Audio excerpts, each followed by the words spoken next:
You're watching Footy Fantasy. It is your steady thing, go beat your football needs. Banter from rivalries, he sure you go receive. From EPL to Champions League, your eyes go see. It's Footy Fantasy. You're watching Footy Fantasy. Footy Fantasy. It is your steady thing, go meet your football need. Your football need. Banter from rivalries, he sure you go receive. Sure you go receive. From EPL to Champions League, your eyes go see. Your eyes go see. It's Footy Fantasy. Footy Fantasy.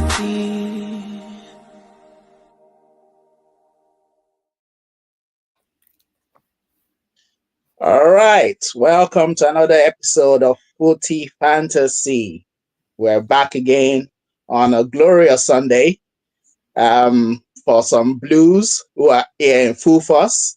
But before we jump into all of that, we'll just do a bit of housekeeping. Thanks for joining us. You can also share this stream. You can share our videos on YouTube. We have our handle at Footy Fantasy. Twitter is at Footy AD Fantasy. Instagram it's at Fantasy Footy. Help us continue to grow this channel. We have our unique selling point of having opinions and views from all our brothers and sisters in the diaspora. So that's our unique selling point. Help us to grow this channel and help us to like and share, subscribe, and all of that jazz. All right, Super Sunday. That was a glorious match today. We're going to jump right into the first topic of the day. Spurs versus Chelsea. A 7-goal thriller.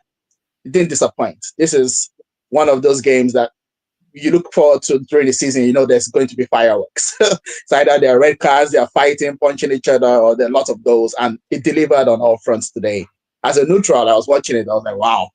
Both teams are just, even when the game started, it was 2-0 within the first maybe 10 minutes, and you're like, this match has not finished because you just knew there were going to be more goals, and it proved to be so. But I'm going to introduce my guests. We have Idris here.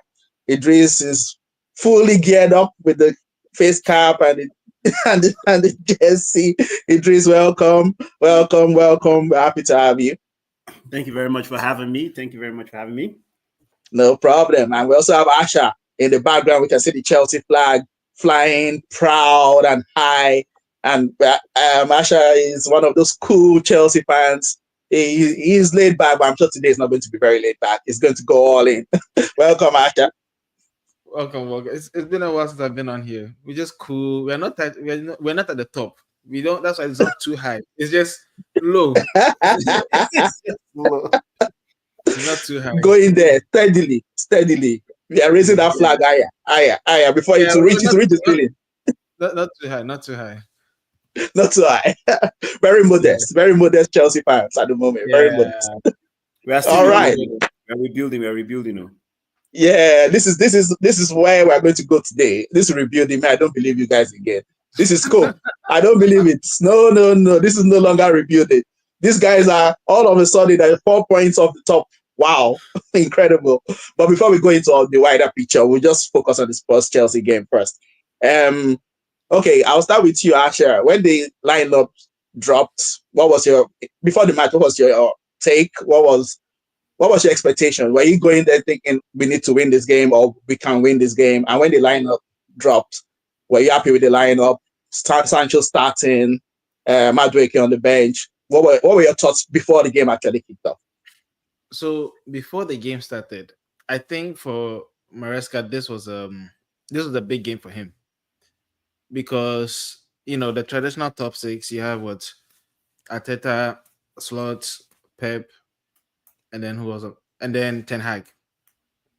In all his games against the big six, he's only won. He actually hasn't won against anyone yet, right? He drew. I think we lost to Man City. We lost to Liverpool. We drew with United. Mm-hmm. I think we drew with Arsenal too, right? Yeah. So this was the last remaining, I think, for a while of the big six, and I didn't expect him to win. Well, I wasn't coming in looking for a win. I just didn't want us to lose on some stupid penalty, a free kick, some possession or something. So when the first goal went in, I was like, okay. And the second goal went in, I was like, oh, this is it. But then after a while, I started seeing that the way Spurs set up, there's so much space in the midfield. Once you play around the front press, you can basically run 20 yards without anyone touching you. So, okay, there's hope there. So, but coming into this game, I just didn't want him to lose because this is the last of the big six. And So he's a new you were fine with a draw. You were fine with a draw coming into the game. Yeah. I mean, everyone else around us had drawn or lost. So that I didn't have any problem with that. But I was like, okay, it helps his resume. Idris, the same question to you, Idris. How were you feeling coming into the game? I think your previous game you won. I think against, was it Southampton or 5-2 or something? 5-1. So 5-1. even So, then, we still remain humble. My bad. Yeah, Asha, thanks for please. We're not at the top. We're just trying. We're trying to qualify for Europe. Remember when Europe? Europe. Yeah. We're just trying to. As we say in Yoruba, we are just trying to get to where our peers and mates are supposed to be.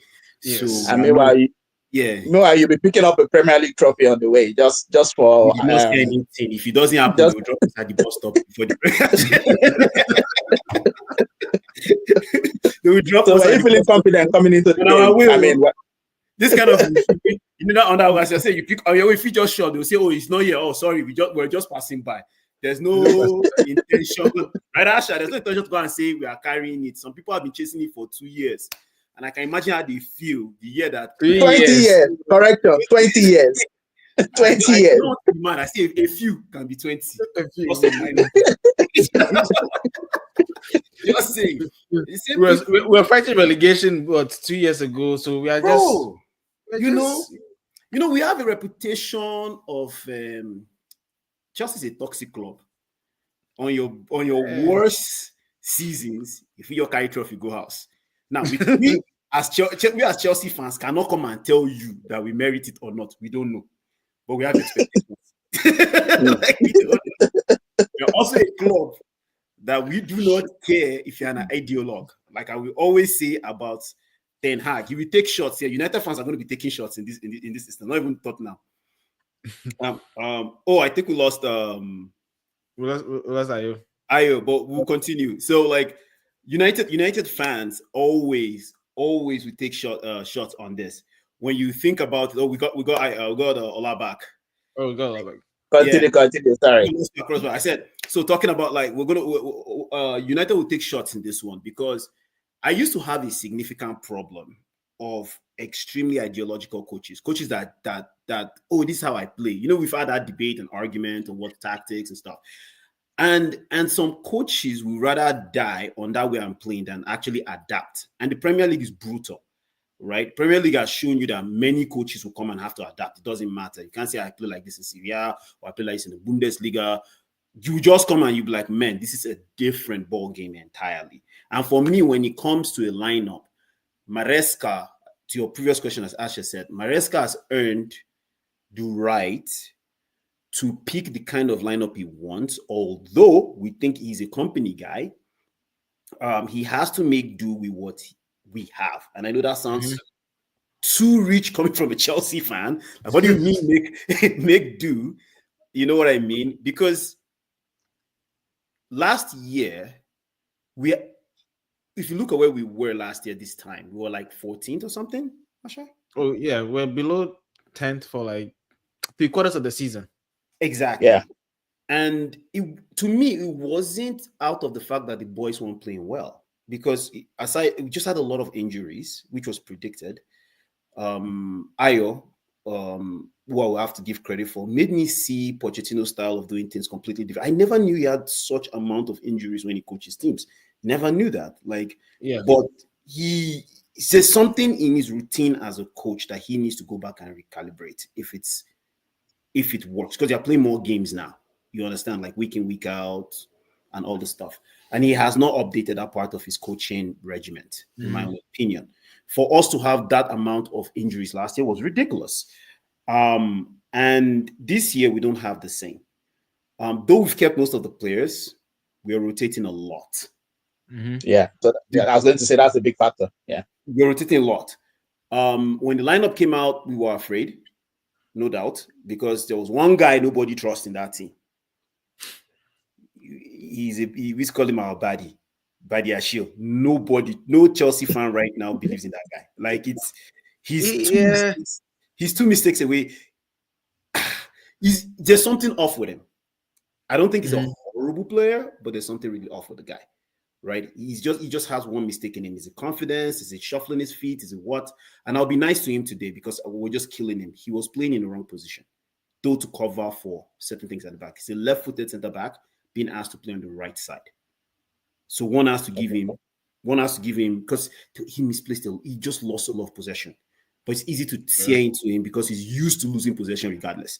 So you get. So aside that, I don't think many Chelsea fans were worried. We just kind of knew this was what we're going to get. Okay, quick question then. I should have asked that shot too. When I saw the lineup, I saw Caicedo at right back. I was like, I've never seen Caicedo at right back. So I was thinking, do you guys have a lot of injury problems? What's Caicedo doing at right back? And then considering the fact that he's going to play against Son. So are you telling me both of you were not worried about that? Caicedo at right back? No, because he had done it last game. Right? Yeah. Oh, he did it last game too. Okay. Yeah. He did it against Villa. Yep. Okay. And then I was seeing and why? So why? when he does that, right? When we get the ball, we structure 3-3-3-3-1. So you basically cover the defense. Then you have two sets of midfield groups. Okay. And then you have Jackson, and then you have another three before Jackson. Okay. So that's why I don't know if you're in the first 10 minutes, right? We kept losing the ball, and Spurs were occupying that part. But once we got past Spurs front press, Enzo had so much space. I don't know if you noticed it. Enzo was spraying the ball left and right today. He was going from one side of the field to the other. I don't know if you noticed it. Yeah. And that's because of that. So he gives them that freedom. But I don't like it. I don't like playing players in their positions that is not for them when there's an actual right back. Yeah. Yeah. And then I know it's Rhys James. Sorry, is Rhys James back? No, he's not back. So who is the other right back? Gusto. Gusto is a great guy, and that's why Gusto, yeah. At halftime, you saw Gusto came in, and Lavia went off, and then it was back to the structure of the 4-2-3-1. Mr. Stevens. Mr. Stevens is in the house. We have our sports fan joining us, and he proved so many people wrong. So many people telling us this guy won't show up. Thank you, Steven. You proved them wrong, including me. Because I said, Steven's not going to show up. Steven is a real. If there was anybody that shows up and gets punched and he comes back up, Steven's a real G. He's a real G, to be honest. I am shameless. Because I was thinking I won't see Steven today. I was like, no, this guy's not going to show up. Okay, before we proceed, thank you, Steven, for joining us. I want to take some quick comments because the comment section is balling. Section is balling. So I just quickly start from the top. Ogakwame is in the house. Ogakwame, thanks for showing up. He said, Arsenal, man, they're moving like Esau FC. I don't know. Arsenal already getting strays. Even when we're talking about Chelsea Spurs, it's Arsenal that is collecting strays already. He said, pretending like the Premier League was their bet price for 2 straight years. What now? They've sold that bet price for 2 bankers and Mama Quick shop. Wow. Let me just put that on the screen so people can read it. Because I forgot to put it on the screen. So that's him. That's my Ogafami telling us all about that. And well, he also said there were 2 Aguero smiling. One is eating amala, the other is eating. How do you pronounce that? Asha, Wakwe? Wache. What kind of food is that? Is that like flour? That's Ghanaian, man. That's Ghanaian. Man. I know it's Ghanaian food, but what kind of food is that? I know it's Ghanaian food. Swallow. It's swallow. I can tell you swallow. it has egg inside. That's one thing I can guarantee you, man. Anyway, I know it has egg. I guarantee. Ayo is also in the house. Ayo, thanks for joining us. Ayo said that game could have been a 7-5. Honestly, it was a mad game. It was like lots of attacking actions in there. Soji, United fans, Soji, thanks for joining us. Arsenal fans catching strays again. No Arsenal fans against this weekend. It's always the week they slip up that they disappear from podcast. Well, to be fair, we did not invite the Arsenal fan today, so that's why they're not here. But hopefully they show up in the comment section. So at least it's be good to have them. Idris, they said please stop that fake humility. Yeah, everybody, this is the season of fake humility. Everybody's on fake humility. Liverpool fans, Arsenal fans, Chelsea fans, everybody's like, we don't want to win the league. We're not winning the league. Village people are strong. If there was anything you got, if there's anything that makes it 2024, relegated. He said, bro, those are the chasing trophy for 20 years. Season of fake humility. Soji says they have been chasing trophy for 20 years. Look, and they'll be looking for United. That's not their mate at the moment. Well, Arsenal fans are still catching strays. Arsenal fans, please feel free to respond in the comment section. Oga Kwame says he just has come again with his professional Aguero football analysis. I don't know. I don't know why Oga Kwame is coming for you today. Palo analysis. This is a top analysis. It's hot in here. Oga Kwame is just loading and firing everybody. For a United fan that lost yesterday, this guy is his mouth is too sharp, man. Please, you guys lost yesterday. What are you doing here? Just firing shots at everybody. Misery love company. You know when you are suffering in life, you need to look for somebody whose life is worse than yours, so that you can know you're He's saying Steven is looking like he performed at a Super Bowl concert. Okay, well, Steven, thanks for joining us. Talking about Super Bowl, all those garbage that your fans were throwing, you just solidified that your stadium is a landfill. What was that about? Okay, before we talk about the analysis, because we have talked about Chelsea Spurs, and we would like your take on that. But what was your take on the fans' behavior? I don't think I've seen that for a long time, where they're just consistently throwing rubbish onto the pitch. I know it's a big derby, but I mean, I don't think that was on. What was your view about that, Stephen? I can't condone it. I can't condone it for sure. I think that stuff needs to be controlled. That's the easy answer. Nobody ever likes to see stupid behavior from their fans. Yeah. If you were there, or if you were at another team stadium, you wouldn't want to see that. So I can't condone it. It's just silly. But I've been having my issues with Spurs fans for a few years now, to be honest with you. There have been a few incidents that I could say I didn't like, but I'm not gonna come on here and just dog my fans, but we all know the incidents if you've been following it. So no, it's just the throwing of stuff, because I mean, if it went on for a few seconds, I'm like, okay, but it went on for like 2 minutes. Like they just kept throwing and throwing. I'm like, what's going on? What? Like, why are you just throwing rubbish on the pitch? Like, what's all that? Like, but anyway, I know it's a big match. It's bound to happen sometimes. So we'll let you guys off. So going into the game, were you confident? I know Spurs. Somebody put up before this match yesterday. We were talking about Robinhood FC, because Spurs had beaten City and then got a point against Fulham, lost against Bournemouth. And somebody said, in the past 9 games, Spurs had won only 2 games, and those 2 games against City and Villa. And I was like, is that true? I mean, those were big games, but they won. And I was thinking, okay, hopefully you guys do us, Liverpool, a favor and at least beat Chelsea or draw against Chelsea. And of course, unfortunately, it didn't happen. What was your mind state going into the game? Before let's not even talk about the game first. Going into the game, were you confident enough? Like, this is a big game. Your boys are going to turn up. No, definitely not. So let me tell you. Okay, here I'm a member of something. We've got a group here, Toronto Spurs, and after the Newcastle game in September, I think that was early September. That had to be maybe the 1st of September. I remember it because I had a big argument with a lot of the fans there. We lost that game 2-1, and we got played again like idiots, playing into Ange's tactics of pushing up, not realizing that speed is a real human quality that you have to take care of as a tactician. And I just seen it too many times. And so I just had it out and just said my feelings. And a lot of people had stuff to say back that, you're one of the Ange out people. I'm not saying I'm not Ange out, but just because I raise proper criticism of a coach doesn't mean that I am Ange out, right? So Yeah. also people had a problem with it from a standpoint that I coach football too for an academy. So when I say things, maybe they think that I'm saying I'm better. So then you have people saying things like, "Oh, well, you don't coach on that level." It's like I'm always gonna take that because people will always, they don't have something to back up their statement. They have to come with something personal.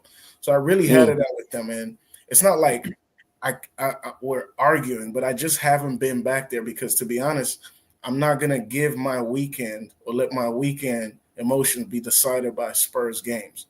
Ever since I'm telling you, that's been, I felt like that for a year now, but that for 3 months now, I just realized I just won't let Spurs have that, especially under Ange.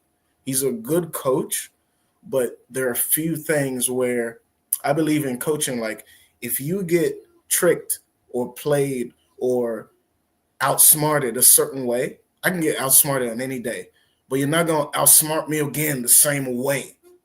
Mm-hmm. If I make a mistake, I'm going to make mistakes. I'm not going to make the same mistake. So I don't like to see that in football. So when you're asking, how did you come in? I just said all that to preface. How did I come in looking into this game? I'm watching Cole Palmer, baby. I like Cole Palmer. Steven, I have a question for you. I was watching this game to watch Cole Palmer. Toxic. The guy can't enjoy himself. I'll be straight. I like that boy can play. Son, Yeah. On our side, Andrew's been doing this minutes management because of some injury or just restricting Son. Son hasn't started many games. I was surprised he started today because it was a big game, But then it shows, okay, you've been doing minutes management, but then you're going to play him against Chelsea when you need him. And Son has been having his issues about that. So I didn't have much hope coming in because it's going to be hit or miss the way that his tactics go. And I haven't had much hope for our season ever since September. So that that early in the season. Yeah. It's to back up your point about Son. No big hopes for the season. And I think we've fallen away ever since then. Not just to prove me right. It's not that it proves me right, but it just confirms this up and down performance that we have. Not because we're a bad team, but we're not able to correct the mistakes we've been making. So we're making the same mistakes. All right. Fair enough. Just 1 second. I'll quickly take a couple of comments. Regarding Son, well, I share your angst and annoyance because in my fantasy team, I've had Son for like 5 weeks. And this your coach. He will start him and he will bench him. I will start and I will bench him. And I was saying today is the last chance for Son. That if he doesn't score today, I'll sell him. And then he scored. So I'll keep Son. But I'll keep him. But I just think your coach has not really gotten the best out of Son this season. I don't know. I know he had the injury problems, but you're correct. There's something going on there where if sometimes he starts him, takes him off after 60 minutes. And then the last match he played only 30 minutes. He came on as a sub. I was like, what's going on? This is your club captain. Why are you not playing him 90 minutes? He's completely fit. He's match fit. It's not like he has any other injuries. So something is going on there. And I was thinking, I'm going to sell him if he doesn't score today, but then he scored, so I'll keep him. I'll quickly take a couple of comments before we go back to the Chelsea fans. Soji says, Steven, he understands how you feel. As a United fan, he feels the same way. He said, what I found the best thing is just not to watch the games and throw Arsenal fans as needed. Soji is coping by trolling Arsenal fans. So that's his advice for you, Steven. Ogapame, United fan, also says, Steven, I hear you, bro. That's why I stopped doing match reactions. United will never have the remote control to my emotion. I feel the love from the comment section. I hear you, guys. Therapy session, man. My United friends feel this pain. Okay, I'll go back to Chelsea fans now. So the match started. You guys are 2 goals down. Asher, 2 goals down. What were you thinking? Were you thinking you still have a chance? You can still turn this around? And what do you think was the biggest factor in the turnaround, Asher? I think so. Once we got down to 2-0, and then Cucurella went and took off his boots, and I was like, exactly. I was like, whatever magic this is going to do, hey, I'm for it. I'm for it. he did not slip again. I don't know Yeah. what magic they did in Spain. I don't know who gave him the boost. I don't know what happened, but he did not slip again the whole game. And so I was like, okay. And then I think for me, the biggest part came when Sancho took on that ball and he basically dribbled and scored. And I was like, oh, we're going to win this game. Mm. Because after that, you could see the gap in this midfield in Tottenham's midfield. And I wanted to ask Steven a question. So you said that Ange does the same thing. He does the same thing against Liverpool. He does the same thing against like all the big teams. Or the commentators talk about it. They've asked when his first season, they asked him about it. Are you going to keep playing this way? He said, yes, we are going to keep playing this way. No, we are not going to change. And it was like, well, I mean, I get it, but there's a lot of space. I don't know if you know that there was so much space. It reminded me of Lampard. When Lampard was a coach, ooh. Look at this face. You could park a bus in the midfield and the bus was not space on the side. It was bad. There's nobody that fold my hand more than Lampard. I took flak for that game. Oh no. Sorry, I shall finish. It was one of those where it's like, okay, once the game kept going, I said, so first we don't have any stupid red card. And when that Caicedo challenge happened, I was like, okay. And then that passed, and I said, okay, we'll be good. He's not going to make that stupid mistake again. And he didn't make that stupid mistake again the whole game. Mm-hmm. So I was like, okay, we are fine. All right. You know, yeah. To back you up, I was watching it on Sky Sports, and Paul Merson, of course, Arsenal fan, he was adamant in the studio. He said, at halftime, he said he would be shocked if Chelsea don't win this match. And Chelsea was still 2-1 down at that stage. But he was like, man, Chelsea are going to win this match. He was so confident. He was saying it so adamantly that Chelsea are going to win this match, that he will be shocked if Chelsea. And this was at 2-1 down. And so that's backing you up that when it went to 2-1, and that backs up your confidence that Chelsea are going to turn this round. And I mean, like Idris too would have said, maybe it's because of the gaps. I don't know. What would you have done differently, Stephen? I mean, like you've mentioned, you have a bit of coaching experience. At 2-1 up, would you have plugged some of those gaps? Would you have done something different to stem the momentum? Because Chelsea had momentum going into that second half. What would you have done different? Well, okay. First of all, before I mention it, because there's something else I forgot to say. When I was speaking initially, sometimes the emotions just get the best of you. I had to remember after the Brighton game, after that September where I walked out, there was the Brighton game. We lost to Brighton. I think we were leading 2-0. Brighton came back. If y'all remember, Brighton came back and scored 3. Yeah. After the game, they asked Ange what happened. And he said that because he could see the momentum shift. Once Brighton came in the second half, if y'all remember that game, it was so beautiful from Brighton, but also we were static. So he said after the game that any substitution that he made would give us false results. And he doesn't want us to win from false results. It would be a false performance if he made a substitution, because they asked him, what substitutions would you have made? Shouldn't you have made substitution? He said that would give us a false result. And we're not here to get false results. What does that mean? Everybody should go back. Maybe I'm not getting the words exactly right. I know he said false results. Like he was saying, you don't want to get like if we started the game a certain way and then he made subs to improve the game, it would be like giving us, it would be like we performed better than we actually did. Wow. By him making a substitution to change the game. Wow. I've never heard this before from any coach in my life. Is he saying, wait, context? Yeah. Is he trying to say that you will not be playing in accordance to your DNA? So if you won scrappily, to give a false sense of we're in a good place when you have a lot of work to do. That's how I want to benefit of that. It's good. You can massage it and read it like that. That's totally fine. But what he was saying is Essentially, if the game is going bad, if the performance is bad, see, you have plans and strategies and you have performance. So if the performance is poor, he doesn't want to make a substitution that would be good for the team, that would change the game, because it would give the team a false sense of accomplishment. To your point, it may be because he wants to see that original strategy. He wants to see the players play to that original plan, original strategy. And he doesn't want to give them an out.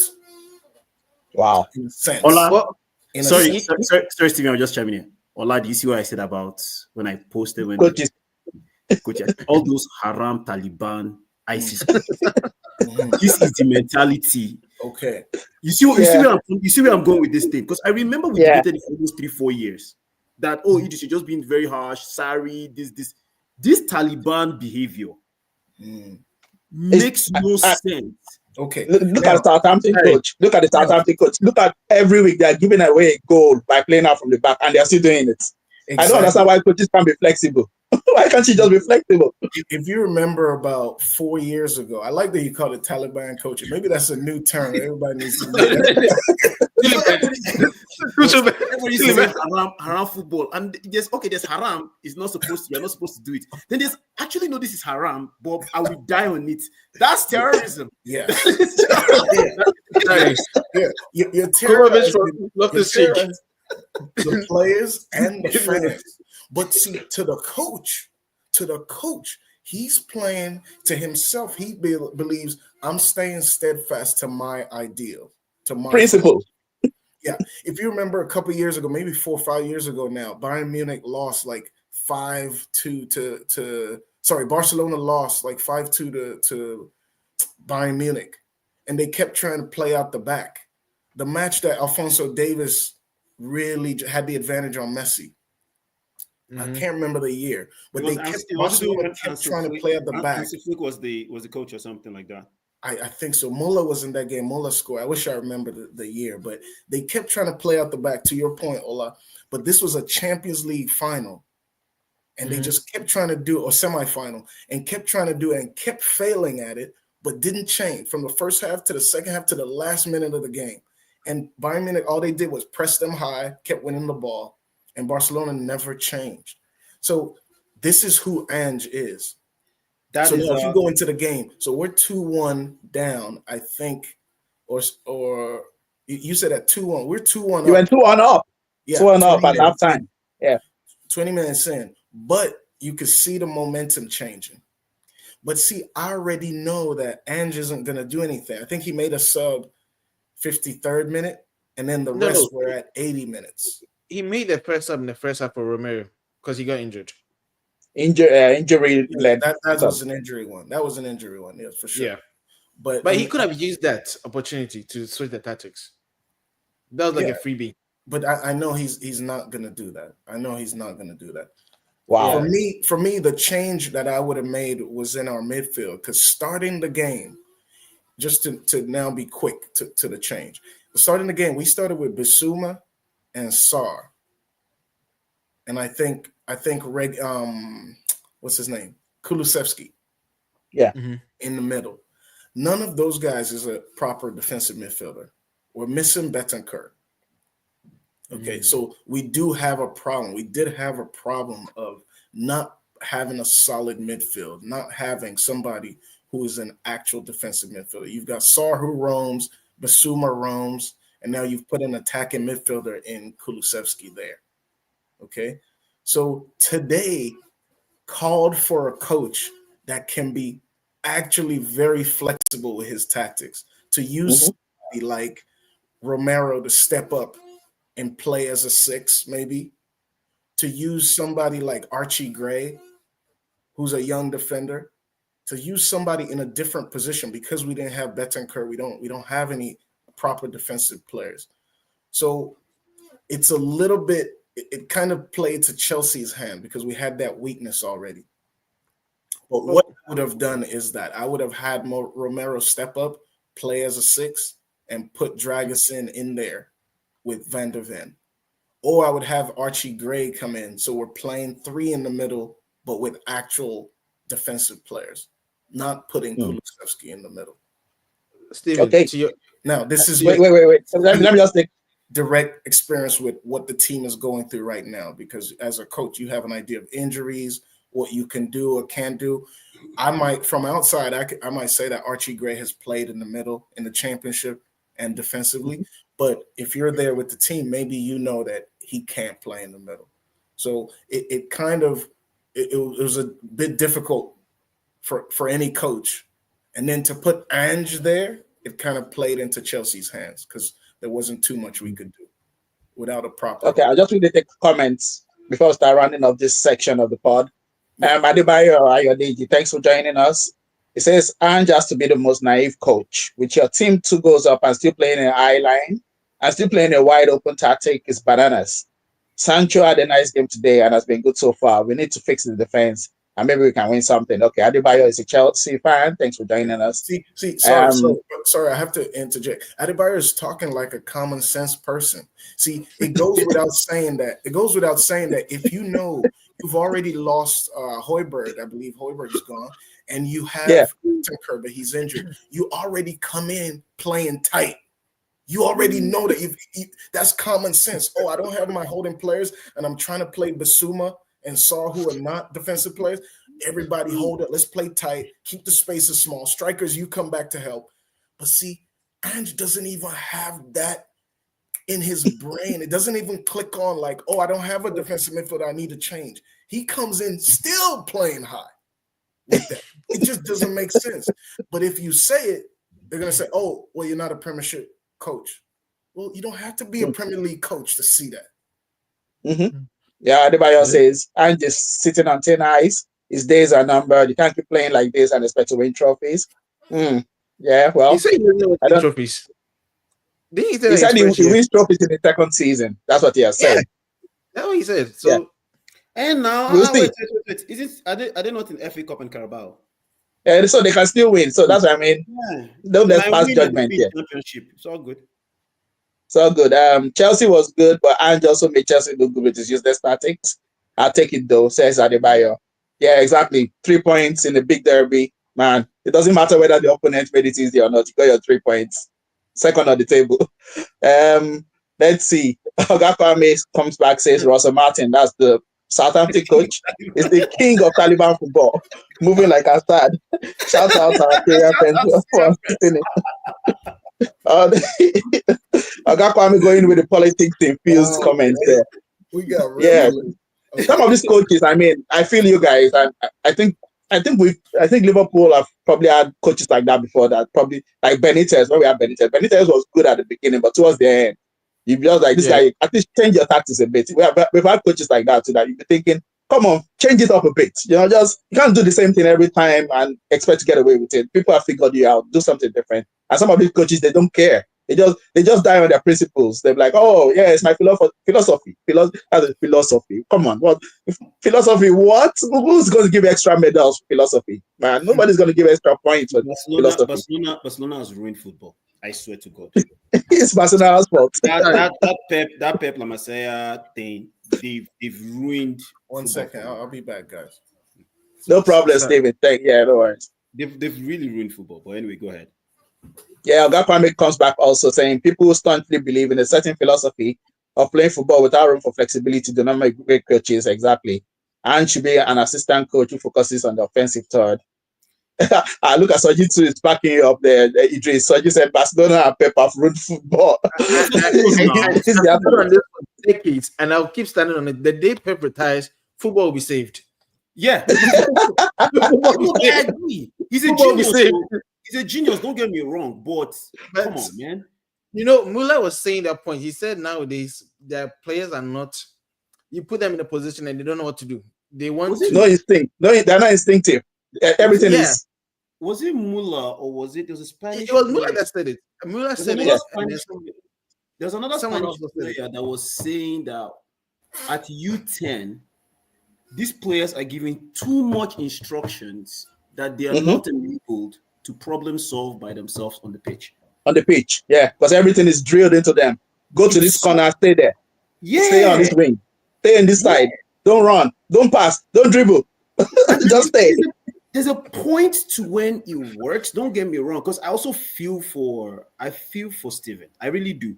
If you're coaching into a professional level or you're playing amateur, and I'm going to use amateur as you played in a national league, you played in university colleges, you played like legitimately up like some kind of pay or sponsored, right? There's a level of organization, tactical acumen that whether you choose to want to imbibe it or not, you are exposed to.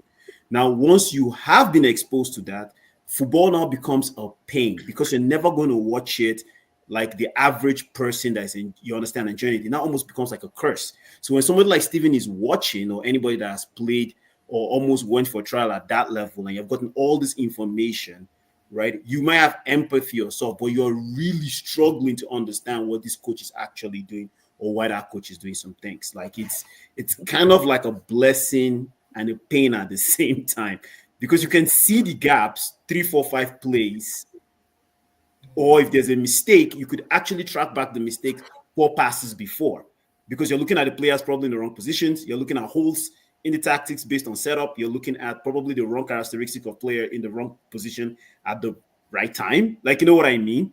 So it's kind of like a blessing and a curse. I feel for Steven, honestly. Like I just like Yeah. So while we're on the topic of managers and coaches, because I mean that's the topic we're on now, but we just segue into our next topic. Because like Adebayo mentioned there that Ange is on thin ice. So this topic is basically, there are some coaches that are struggling at the moment, and in Premier League, if you struggle for too long, before you know it, your sack letter is on your desk waiting for you. So which manager do you think will be the next get sacked? I mean, like some people are already saying Ange is in big trouble. It's very poor run of form. Will it be Ange, Postecoglou, or will it be another manager? I'll come to you first, Asha. Which manager do you think will be the next one to get fired? Actually, I don't think any manager should get fired. And of course, we don't want them to get fired, but somebody will get fired. I just think that for the Premier League's brand, right, it would be good if they could go at least 6 months without anyone getting fired. I think we're not even halfway through the season, and we're already talking about managers getting sacked. So it's 2 of them have been fired already this season. Yeah, you see, that's the thing. So it's like it would be good for the brand, but at this point, I don't see Ange getting sacked. I don't know why. I think if anything, maybe the Southampton guy. But I haven't watched any of that games. I missed the Chelsea game. I woke up and I saw the scoreline. So, but if he sticks to his tactics, I think they'll probably fire him and bring in Roy back. Roy will come back for another season where he saves another club from relegation. That one is a Idris, do you have anybody in mind who you think is under pressure that is going to get sacked soon? Yeah, West Ham coach Lopetegui. Yeah, really? Yeah, my mind was there too. Yeah, Lopetegui is the guy I picked. West Ham has spent a lot of money. Oh yeah, like Kudus and like Aston Villa. They've spent well. They've not like. Don't get me wrong. Firing who was their last coach? I think Moyes was their last coach. He left at the end of the season. Yeah. Going with Lopetegui, to be very honest with you, there are 2 different kind of coach, 2 different kind of tactics, and 2 different kind of like approach to the game, right? I feel for Lopetegui. I think he might get sacked if he doesn't have a good rapport with the owners. I think it would be a mistake if they fire him. I really do. Because I think he's a decent coach, right? With the wrong team. Yeah, thank you. That's the right word. With the wrong team. He needs to be part of the process of acquiring the right players to play the way they want to play, considering the fact they're coming from let me be careful by using the word, extremely rigid English wing bombing counter kind of coach. You understand what I mean? For him to come and play that Spanish flair of football with these players, we're talking about Souček is still in his team now, and that guy is not playing anything in La Liga. Like it's a very with one foot force, and I don't think it will work for such a coach. That's my feel. So Lopetegui is my guy. Okay. Steven, we were just talking about manager predictions. Who do you think's next on the chopping block? I know some people are already saying Ange is in trouble. Do you think Ange is going or somebody else? No. I actually Yeah. don't want Ange to go. Honestly, I think that I want him to develop that sense because, to your point, Idris, about it being painful to watch for me. The truth is, I'm watching to learn. I'm watching to learn. I'm watching to learn. And there are things that I've learned from Ange, but it's just that it's like they're basic things that you should already have. It's almost like he has a PhD, never went to high school. That's how I feel about it. He overthinks the thing when the Not that he basics. overthinks, but he has so many advanced levels of his game. He's more advanced than I'm ever at this point. He has so many advanced things that he does, and how he works with the wingers and the strikers and the interplay with his 10, and how he works with his defenders to, how they work, the positions they take, and how we cover for them. It's so advanced, but they're basic things that he doesn't have. It's just like he just doesn't. Yeah, it just doesn't accept that those basic things are even necessary. Set piece defending. I think he doesn't like defending set pieces. He doesn't train defending of set pieces. Yeah. He mentioned that, but I think he does. But he mentioned that, but I think he does really. Maybe he doesn't emphasize it the way Arsenal do. Okay, but it's just that there things to learn. You hope that those basic things are there. Anyway, I don't want to get talking about Ange too much. I don't think it'll be Ange. I don't want it to be Ange, both for him and for me and for us, because I don't want us to keep going through managers. Imagine what we've gone through the last 7-8 years with managers. There's another manager I have in mind. I think Wolves, for me, Wolves manager Gary O'Neill, as much as I like him, I used to watch this guy play for Harry Redknapp with Portsmouth then. He's a great right winger, from not an underrated right winger as well, I would call him, because he was actually really good. But they've just been losing too much. And Wolves have actually invested a lot in their squad. I know a lot of that money has gone to Portugal. There's something there that people need to investigate. Pedro Mendes. But man, they've invested a lot, and he's just been losing games. After I saw the Brentford game, I think he lost 5-3 to Brentford. And they've lost, I think, 4-0 recently. And now, actually, to your point about West Ham, they're playing West Ham tomorrow. It's going to be an important game for those two coaches. Yeah. Because if Lopetegui does not win tomorrow's game convincingly, I think. Yeah. You think so? Yeah, because West Ham has invested. I mean, there might also be sentiment to the Antonio situation of the accident, which thoughts and prayers with him actually. Yeah. Which we can segue into. Isn't West Ham in Europe?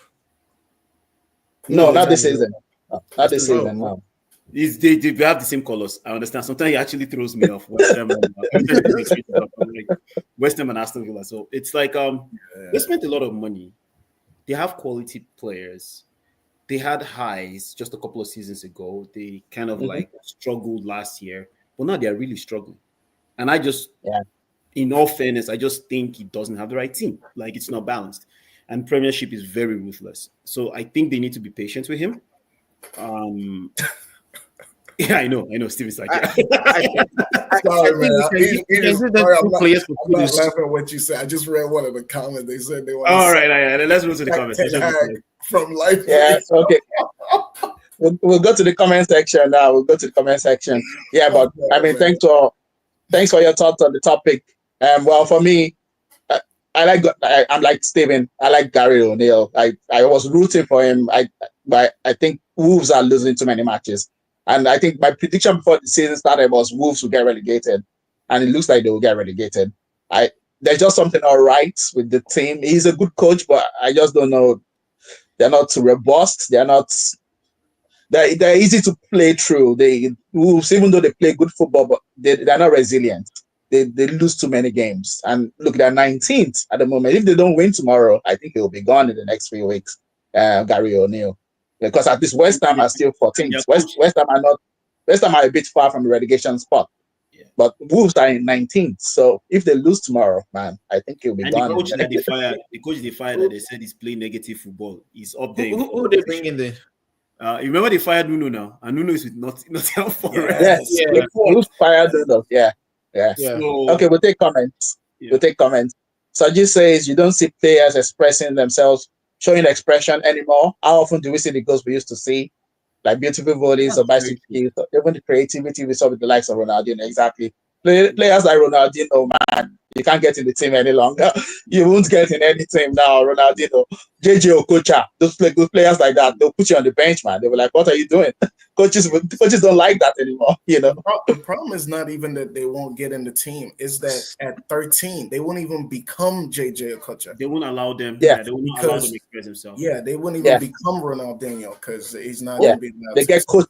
It's coached out of them. They coach all of that out of them. Palmer, what we're seeing with Palmer is a unique situation, very unique situation, because he's the one player playing with flair and freedom that I don't think many Premiership teams will accommodate. That's why Pep bounced them, because Pep won't stand for that. Pep wouldn't have used them at Man City. So that's why they bounced them. Like, you have too much flair. You have too much skill. That's the ISIS coaching. That's the ISIS coaching messiah right there. But you know what's special about Palmer is usually that player who has the most flair, who plays like that, who comes on the field trying to nutmeg people, usually that player is not the greatest producer in terms of assists and goals. He's that flair player, but he's also scoring the productive. most. Assisting the most. Very That's productive. Rare. That's rare. That's not normal. So only maybe Ronaldinho was like that for a few years. Usually you're pushing that guy to get the numbers behind his play, but he already has that. So I hope he so that's promised.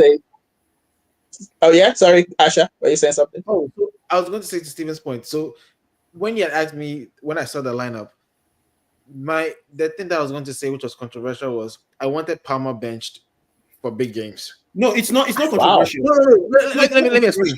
Let me explain. No. So if you notice against Liverpool, you guys man marked him with yes. Curtis Jones. Kept him in the pocket.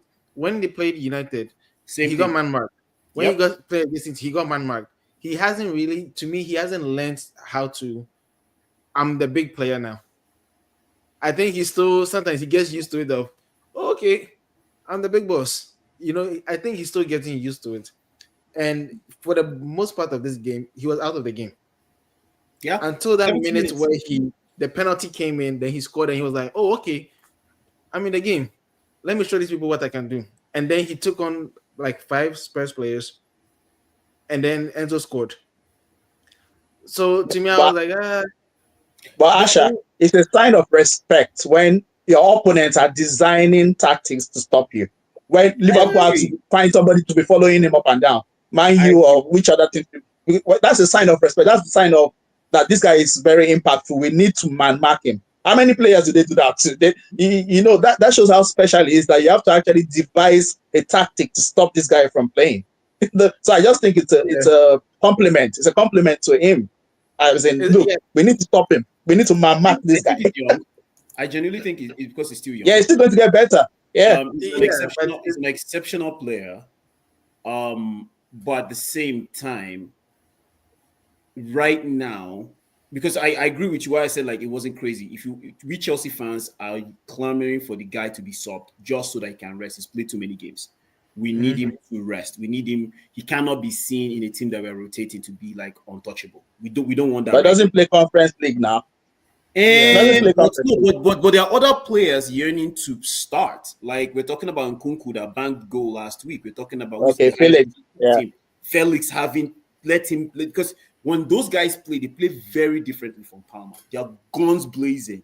They just go, which exposes Enzo Fernandez and sometimes Caicedo. So we need to know what we are dealing with to be able to manage them properly.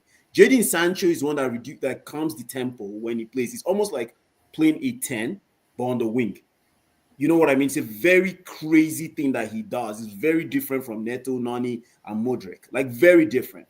Because he slows down the game. It helps the likes of Enzo Fernandez, and it reduces the burden of the ping pong going back and forth, right? When you play the Nonis, you play all these other guys, they just keep going. But we need to be able to calm Palmer down to be able to be like, okay, today's not your game. But we saw that today. When Enzo played well, Sancho took over the game. He took the limelight, the shine off Palmer so that he can actually do his thing. He's still young. So it's not a crazy idea. Like when Asha said bench Palmer, a lot of Chelsea fans are like saying bench this kid so that we can have some. Yeah, because he sometimes he just gets scared. I feel like he gets scared when there's too much pressure on him. He starts to like he's not playing freely. But the moment he starts to like be free, that pressure is not on him. Now it's been distributed, and then you see him very devastating because nobody's paying attention to him at that moment. All right, fair enough. Okay, let's quickly recomment and go to the third topic. Oga Kwame says next to be sacked is Ten Hag. I heard he's going to RB Leipzig. He'll be sacked from there too. Oga Kwame, please forgive Ten Hag. Ten Hag was the prophet. What did he do to you? Ten Hag predicted that eras will end, and its eras are ending. Why you give him credit? Man City era has ended. Klopp era has ended. Ten Hag predicted this. Please give him credit. Please. Ten Hag tormented Oga Kwame. You have no idea. Oga Kwame went viral for coming through. Defended Ten Hag. No. Oga Kwame says in the Premier League, next up to be sacked is Russell Martin. That's the guy from Southampton. After him, Lopetegui and maybe Glasner. Crystal Palace. Big shout. Yes. Crystal Palace are doing all right. Yeah. Are they? Let me check. Where are they on the table? They're not doing too bad. Oh, no, they're 17. Yeah. Wow. I just checked 17. They're on top of it. It's just because they've had some bizarre good results, like drawing with Chelsea, taking points from who else? Oh, you know the problem with them. They've drawn 7 games. That's what's killing them. They've drawn 7 games. They've drawn the highest number of games from anybody this season. They've drawn good teams. They've drawn Chelsea. They've drawn Manchester United. Well, not really a good team, but they drawn City. They drew against City yesterday. They drew against Aston Villa, City, and Newcastle. I mistakenly mentioned United. They take points from the rich and then they give it to the poor. See, they're the real Robinhood FC right now. I didn't know they were that low though. I didn't know they were 17th. Wow. They're 2 points off relegation battle right now. Yeah, I know they are 4 points ahead of Ipswich. 4 points. But if Wolves win tomorrow, Wolves will be 1 point behind Crystal Palace. Okay, let's go to the next comment. Oga Kwame says Steven has left fandom. He's a student. Man is a student now. As in Steven is proper coach now. Soji says Arteta should be fired and be replaced by the set piece coach. One of the streets is that's all they score now. As in, just let them. Even today, it was a set piece they scored. But I don't blame them. It's a legit way of scoring goal. Sorry, Asha. Dangerous. Oh, the set piece was very suspicious.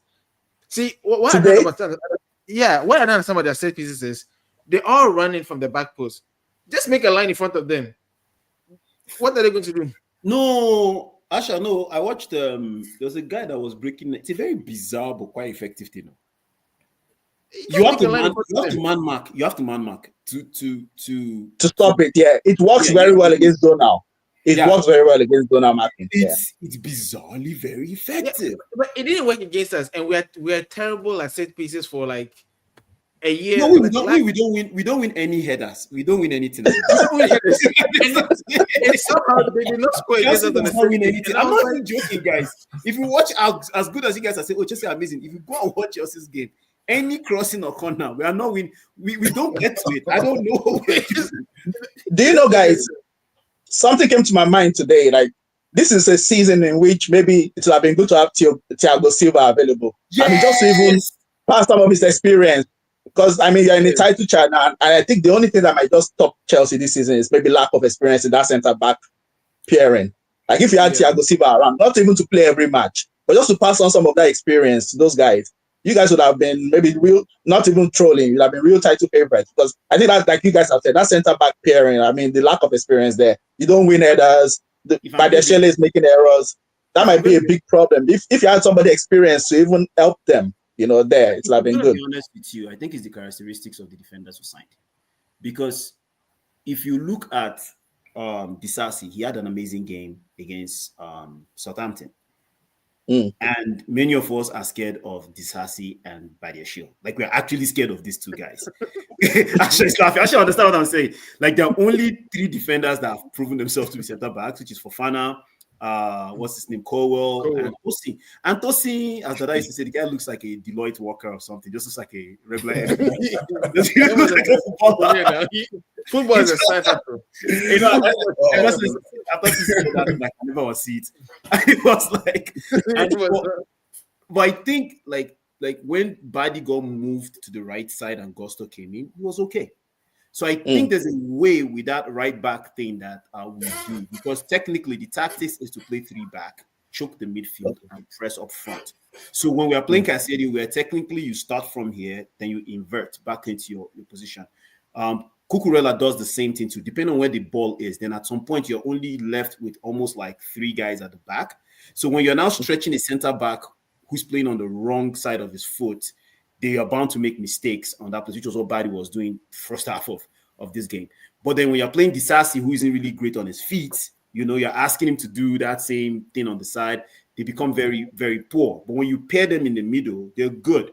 So the issue now is, do we get rid of one of them and actually get a player that is comfortable going like a Chaluba? Or like who else can I think about? One of them, Akanji, or like Nathan Ake. So, you know, yeah, but like, okay, you know, that's the not issue. bad. Yeah. All right, let's just wrap up this section and we go to the next topic.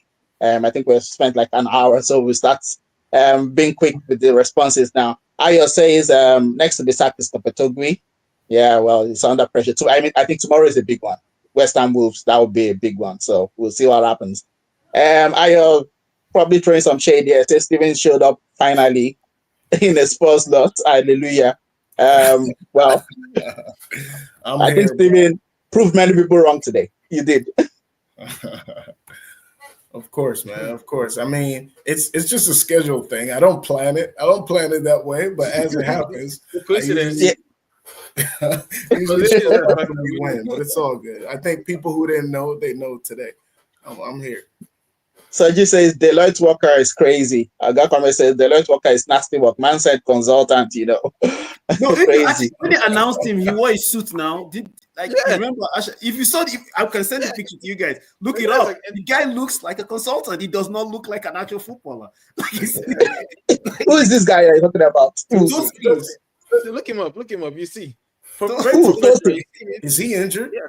You know, he's not. He's actually probably one of our most calm center backs. But the issue is, we were expecting him to start. Yes, I'll pair him with Colwell. I'll pair him with Disasi. I'll pair him with Fofana. He's actually calm. I just don't know why they're playing Disasi or Badiashile. They're not bad, but Tosin is more error prone than those two.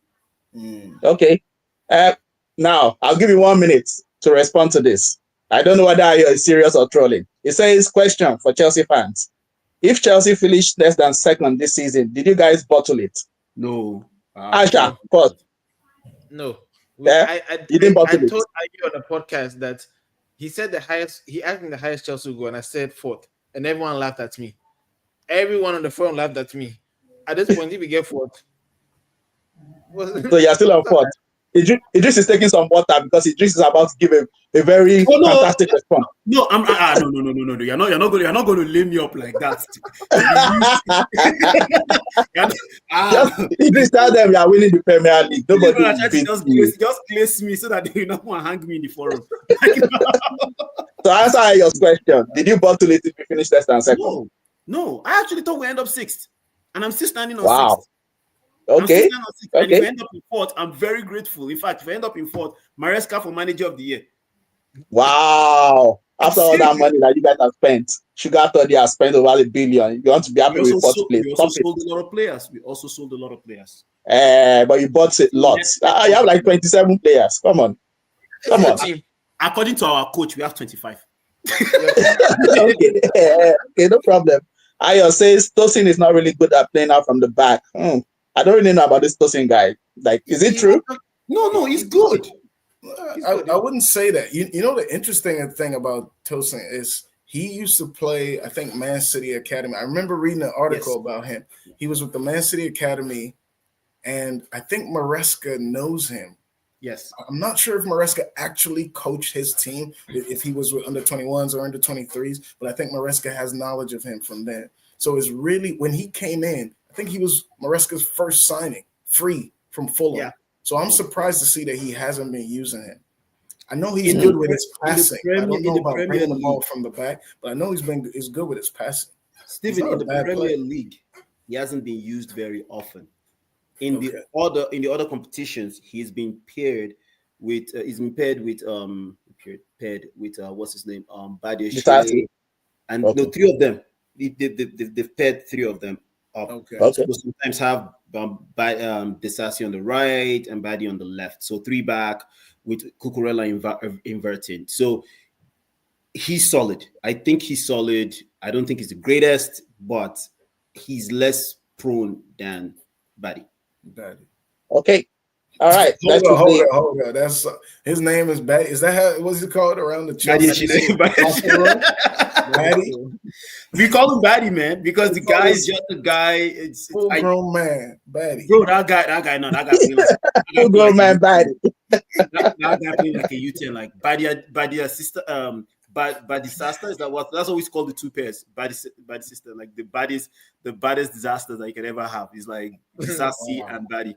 Wow. I think honestly, I think that's the thing holding you guys back from like being real top contenders for the league, the defense. I mean, there's a lack of experience there.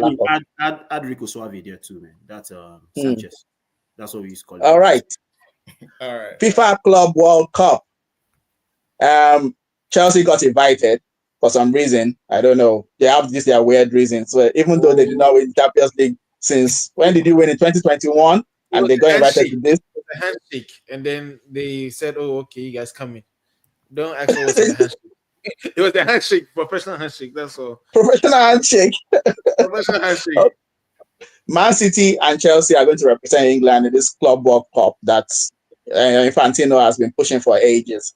It's the expanded version. So they really want to make it world now, like many clubs from Africa, Asia, North America, South America. And they gave the hosts, it's going to be hosted in Miami, so Messi is going to be there. What do you guys think? I mean, is this something that we really need this? Or do you just think it's all about the money, as usual with FIFA? I'll start with you, Asha. What do you think? Are you even looking forward to it? Is it something that is on your radar for next year? So Chelsea is supposed to play one of the games in Atlanta here in the US, and I'm like, I'm gonna watch that game. I think the concept of it is not bad, but it's just that FIFA has created this, history of bribery and corruption and all these competitions that now everyone's like, we don't know, right? Because people are still trying to figure out why is Inter Miami in the Club World Cup and not the MLS winner. Is it because of Messi or is it really because Inter won the league? It's it's almost like, okay, we don't know. And then Infantino, when he started, he said he wanted a 64 team World Cup. So the question is it about money or is it really integrity? It's kind of wonky right now. If they had done this like 10 years ago, everyone would be like, perfect, let's do this. But now with everything, Club World Cup, Euro League, what's the other competition? Nations League. There's you have all these, and it's like, okay, what is the purpose of all this? So too many matches there. Yeah. Chelsea's group. Yeah, I'll just read out your opponents. Flamengo from Brazil. I think there's a club from Tunisia. And then Lyon. I don't know. Lyon from where? That's disrespectful. Well, anyway, I will wait for my turn to answer that. When you say a club, I will wait. Because I have a different. Yes, Tunis is from Tunisia. Is it not from Tunisia? No. Runs of Tunisia. We had John Utaka play. Was it John Utaka that played for that? Oh, yeah. I remember them. them. There's only the only reason. May I take my own turn and answer? Yes, please. Do you think it's a worthwhile competition? Idris, please. I understand where Asha is coming from. I don't personally like the fact that they were doing invitation and they were inviting like Messi's teams and crap. That one, I've always known that like 2 of the Ballon d'Ors that guy won, I just marketing. But if it works with the caliber of the teams they've picked a Common Bowl, clubs from Asia Pacific, clubs from CAF. This is huge because the money that usually goes to it's almost like a new version of Super League. They are trying to be ahead of the Super League before it becomes a thing, and there might be buy-in in this one because I would love to see Shooting Stars of Ibadan, Eyimba of Aba, Rangers of Enugu, Kano Pillars, you understand, Mighty Jets, Lobby Stars play against Fluminense, play against the likes of Santos, play against even Inter Miami, because the economical value and the trickle down effect of participating in these competitions is huge. It also broadens the landscape of talent pool that may be accessible to some of the biggest leagues in the world, which also indirectly trickles down to improvement of other leagues and building it up. I mean, how would you feel if you know some Omo Adubo, as we used to say, some kid in the hood that now made it to Fluminense or Santos or made it to Inter Miami or finally making it, directly from one of these teams into like on the bench of Chelsea. So I have a different perspective of it, but I also kind of agree with Asha that it kind of there's a money grab to it, but it also gives us as Africans, and this is me approaching this topic as an African. It gives us as Africans and in our generation to look at sports as an entertainment consumable product than to treat it like just some entertainment that doesn't have value or that I remember when we were kids, we said we wanted to be a footballer. You know how our parents were like completely against it. Now we have black coaches finding themselves, black technical directors, and we have some teams in Edo State. I can't remember the name of the team right now. Selling players, Lagos FC selling players to Europe. Nigerian owners owning clubs in the Scandinavian leagues and in Portugal. So if we gathered a bunch of investors from even our forum, we might end up buying a Division 2 team in the Canadian League or buying a Division 2 team in Portugal and Denmark or teams back in our hometown and, passing down this opportunity of lifting people out of poverty through sports. That's how I'm thinking about it. But again, I cannot understand the skepticism around it. Oh, fair enough. Yeah, Stephen, any thoughts? Yeah, to be honest, I like it. It's positive. I like it. As a fan, I like it. I think that it'll be interesting. And the entertainment value would be great to see all these teams that we don't normally get to see. I think I saw Mamelodi Sundowns there. I could be wrong. Yep. It's been a minute. There's Botafogo. There's all these teams that are good and respected in their countries. Now in groups with Real Madrid, I'm for it. Let's see the team. Let's see the talent. It'll give people, like was said before, it'll give a lot of players a new place or space to shine. As somebody that's in the game, part of the game, it's not clear. It wasn't clear exactly what was the qualifying factor that allowed the clubs to be part of this inaugural, or maybe not inaugural, because the format's changed, right? So this new way of doing the FIFA Club World Cup, it's not clear. But with FIFA, I've just accepted that. I mean, Inter Miami is in there, but the winner of the MLS Cup, LA Galaxy, is not. LA Galaxy is not good. And I think LA Galaxy have won the MLS Cup the most times of any MLS club, I believe. So it's not clear at all. But what can you do with FIFA? We just have to take it. See, they've taken control of a sport that we're addicted to. Or they've had control. So guess what? We're already junkies. There's nothing we can do. Let's go. We can't give it up. We can't give it up. we love this game, and they're in control of it. So there's not so much we can do except be part of it and hope that the teams where we want to see players come up and get a chance, Africa, the third world, I hope that they also get a chance. So, but I'm looking forward to it. I will be watching it for sure, man. I like what Soji Yeah. is saying in this actually, because I thought about the Yeah, players. let me read the comment. Let me read the comment because, of course, some people will know much. Though, so let me read Soji's comment and you can respond to it. So Soji is saying is the players I actually feel bad for. More games are added, and they're the ones suffering the injuries. Yeah, that point also. What I will agree with is the fact that it's good to, because when this kind of competition is created, the Eurocentric view is always, oh, we don't want this kind of nonsense, because Very the true. European clubs are like, man, this is beneath us, you know. But I was listening to one interview, and one European journalist rightly said that that's always the view of the European big clubs look at it that way. But for like the African clubs, the South American clubs, this is a big deal. They Yeah. will come into this competition trying to win it. It's a prestigious competition, and it's laudable. My issue is the motivation. Okay, is it because FIFA wants a big chunk of money coming in? Would that money rightfully go trickle down, like Idrissa said? Will it rightfully trickle down Mhm. appropriately? Not that, not like now you're bringing Juventus, you're bringing Man City. I hope it's not like you're going to share the biggest piece of the cake to those guys. That's my own view. I'm hoping that FIFA will not now say, okay, because you're bringing these big clubs in, the biggest piece of the cake will go to them.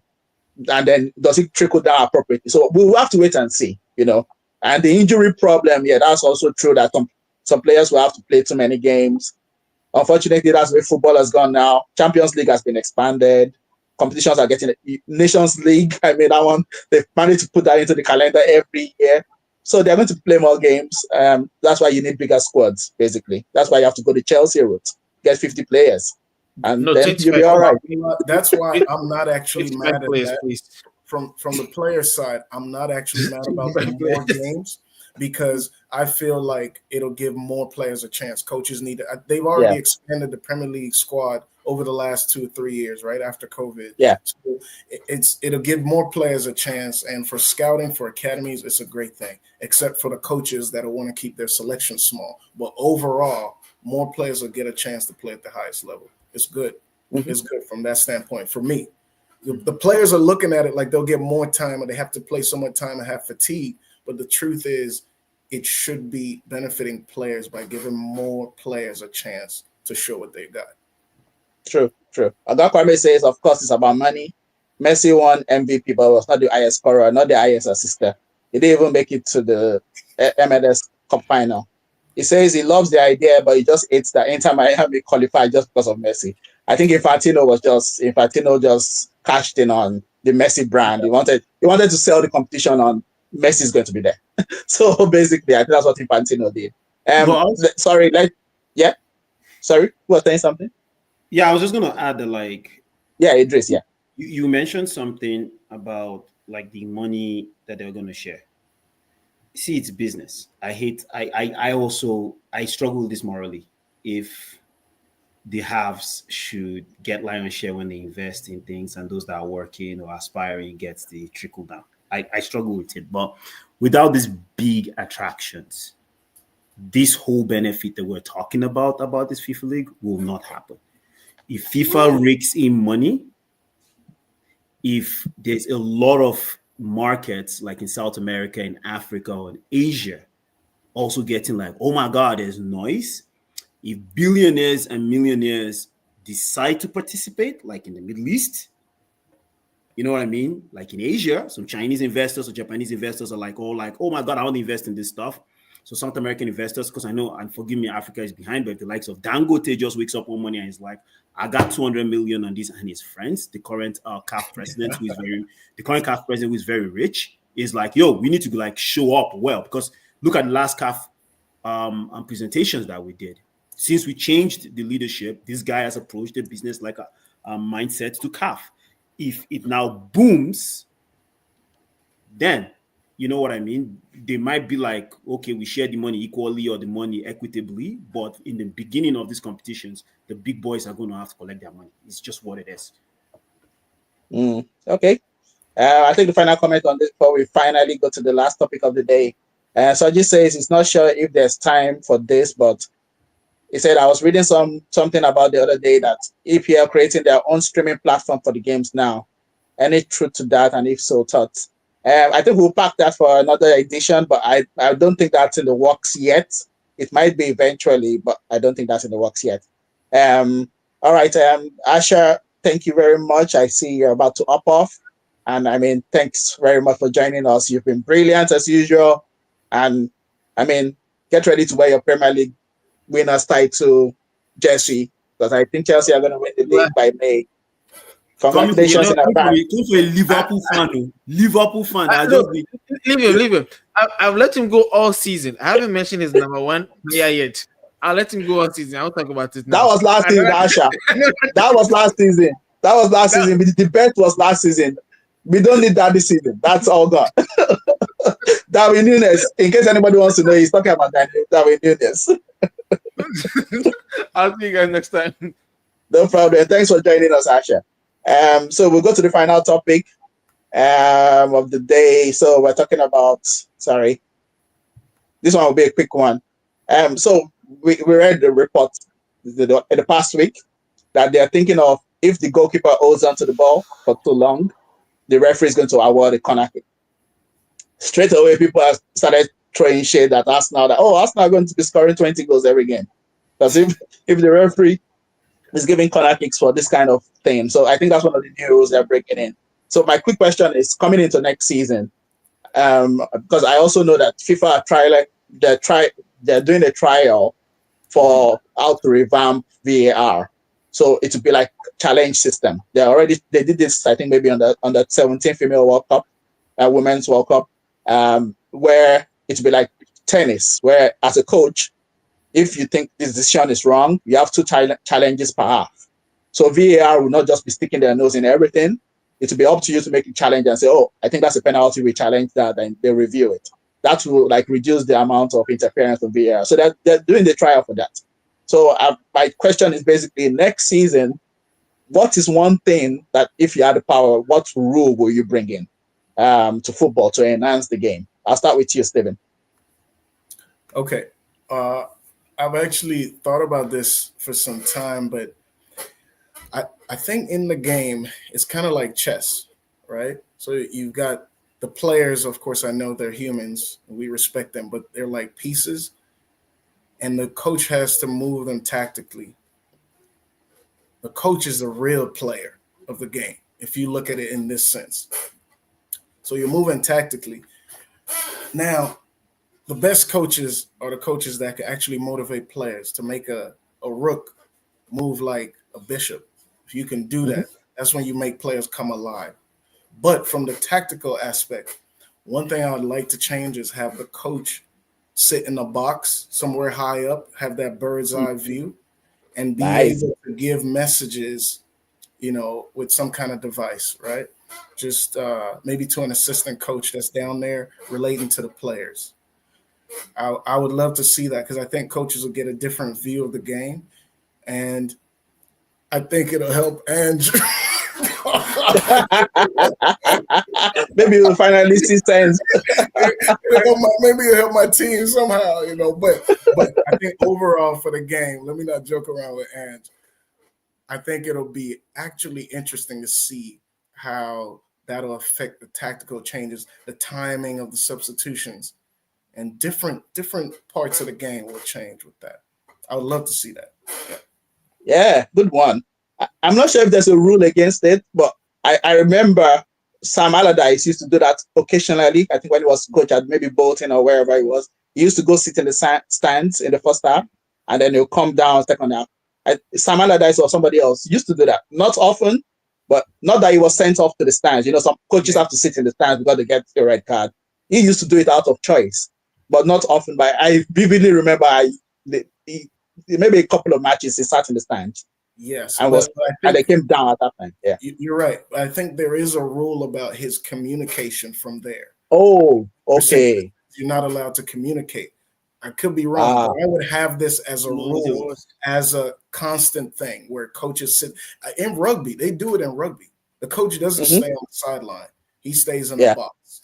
And I would also put where the coach has a monitor. So you're essentially sitting with an analyst. There's a monitor that you have, so you can actually go back, watch moments of the game. You can watch the game with detail that fans can have. as a coach. You're involved in the game. So imagine an analyst who has the power of the coach in the game.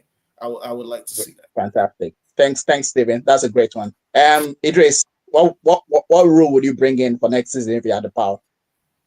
I like the rule they're bringing in for corner kick. I wrote one. I would like to see one for subs, players leaving the pitch. So just have a timer. If there's a goal kick, have a timer. If the goal kick elapses, you get a yellow card. Everybody understands that you're time wasting. You have 10 seconds to kick the ball. You have 15 seconds or 20 seconds to get off the pitch. So pitch. Now you start seeing people don't have to walk the other length. They just find the next exit and get out from. So that's something I would like to see added to the game, so that we just remove all this discrepancy of I'll give you 5 minutes in this game, or next game I'm going to give 10 minutes. And Steven is like, I kind of need the 10 minutes, but you give Idris 10 minutes last game. You're not giving, it just removes. But it's kind of what we like in the game. Football is just drama. So, but it will reduce some of that. I can also touch on the thing that Steven said about it. There's no rule, because some Allardyce used to do that at Bolton. He used to actually talk his piece to his assistant coach downstairs. Now, if you are red carded, I believe you cannot have communication with the guys at the dugout, because in second half he comes to the dugout to come and actually be with them.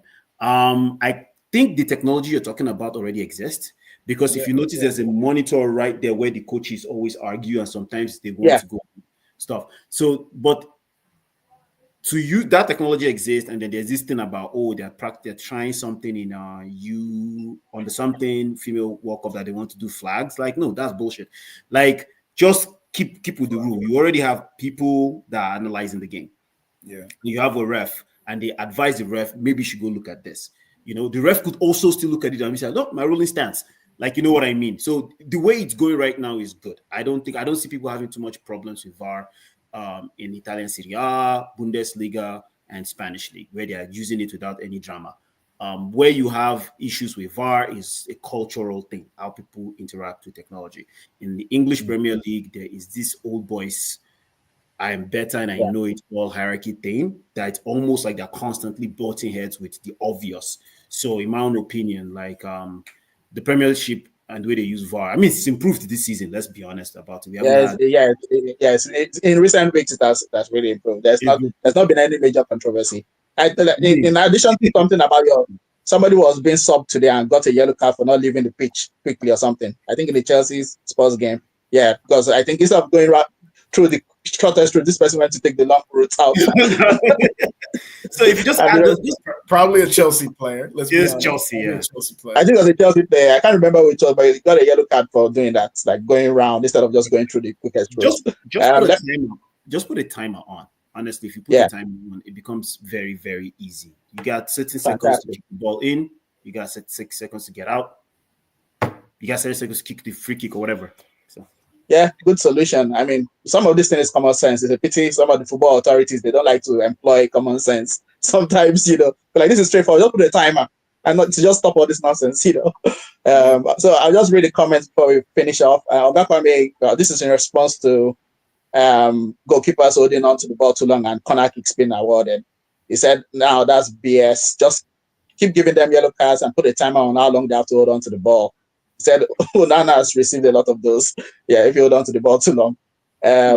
Ogakwame is still throwing shade at Arsenal fans. Arsenal, he says, my one rule in quotes. How about the ref stop penalizing Arsenal players fouling opponents during set pieces? I'm not going there. I don't want trouble, please. Hey, Ogakwame, you're on your own, please. Let them come for you. I have no comments. Hey man, I'll back him up on that. All I won't back you up, I'll back you up on that. Let's go. It's almost like everybody knows it now. Everybody sees it. It's almost like Biden pardoning his son. Everybody's like, hey, that's wrong, but nobody wants to do anything.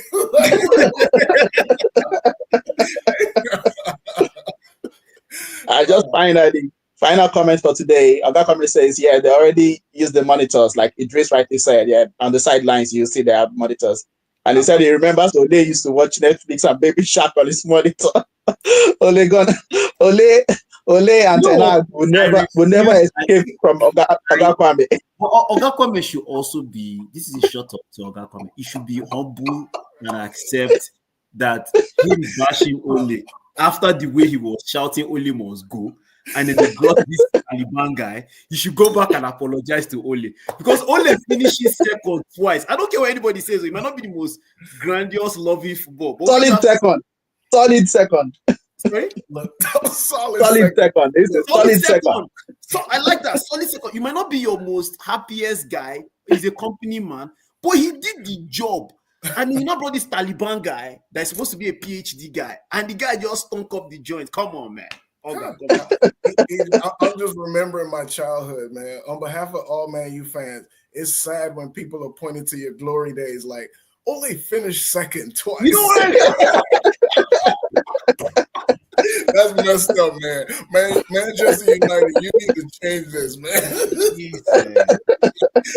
Well, I'm all for it. As a Liverpool fan, I'm all for that, man. Let them suffer. Like Amorim, their new coach has told them they're going to suffer. How long may they suffer? Can I get an amen? Amen. But I can't join you on that, man. I think with Amorim, they'll get out of it sooner. I think. Okay, we'll see. That's for next week. Yeah, the firing of the technical director was key. That was very key. Yeah, they're going to discuss. Actually, I probably wanted to discuss that today, but we pushed that to next week because they have the Manchester derby next week. They have to play Man City next week. Somebody said that might be the first derby that two teams lose. And on that note, we have come to the end of this fantastic podcast. We've had fantastic guests today, Idris, Steven, we had Asha earlier. Fantastic guys. You guys, in-depth analysis, humor, banter.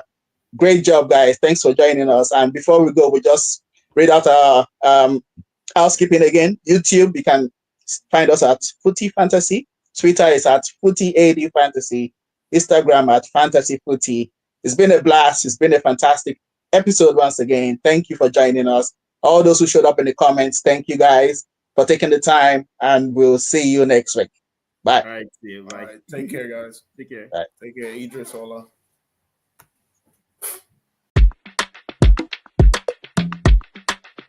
You're watching Footy Fantasy. It is your steady thing, go beat your football needs. Banter from rivalries, he sure you go receive. From EPL to Champions League, your eyes will see. It's Footy Fantasy. You're watching Footy Fantasy. Footy Fantasy. It is your steady thing, go meet your football.